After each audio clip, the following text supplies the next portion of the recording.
आपल्यासोबत नाशिक ग्रामीण पोलीस अधीक्षक बाळासाहेब पाटील हे फोनलाईनवरून जोडलेले आहे। मालेगाव तालुक्यातील ही धक्कादायक घटना आहे। आता या ठिकाणी नातेवाईक आक्रमक पाहायला मिळतात। जोपर्यंत आरोपीला फाशीची शिक्षा होत नाही तोपर्यंत आम्ही अंत्यविधी करणार नाही अशी भूमिका, अशी आक्रमक या ठिकाणी भूमिका त्यांच्याकडून घेण्यात येते। माझा आवाज आपल्यापर्यंत पोहोचतोय सर? हां, नमस्कार। मला आपला आवाज येतोय माझ्यापर्यंत।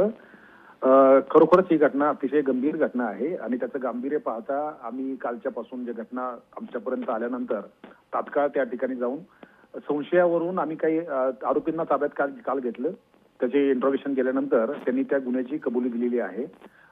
हा प्रकार गंभीर असल्यामुळे त्या बाबतीमध्ये तपास हा डीवायएसपी मालेगाव ग्रामीण यांच्याकडे दिलेला आहे आणि त्याचा तात्काळ तपास करून ते फास्ट ट्रॅकवर केस चालेल आणि जशी अपेक्षा आहे की अशा गुन्हेगारांना तात्काळ शिक्षा झाली पाहिजे त्या अपेक्षेला उतरण्यासाठी त्याचा तपास अतिशय शीघ्रगतीने होऊन त्याची ट्रायल सुद्धा लवकर चालावी या दृष्टिकोनातून आम्ही संपूर्ण प्रयत्न करत आहोत।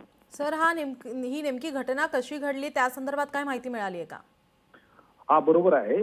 ती मुलगी 3 वर्ष 3 महिन्याची मुलगी आहे आणि तिला चॉकलेटचं आमिष दाखवून यांनी घेऊन गेला होता। त्याच्या पाठीमागे काही कारण तो सांगतो आहे, परंतु हा तपासाचा भाग असल्यामुळे आता या स्टेजला सांगणं योग्य नाहीये। परंतु तो तिथून घेऊन गेल्यानंतर त्याला त्या बाबतीमध्ये रेप आणि मर्डर झालेला आहे।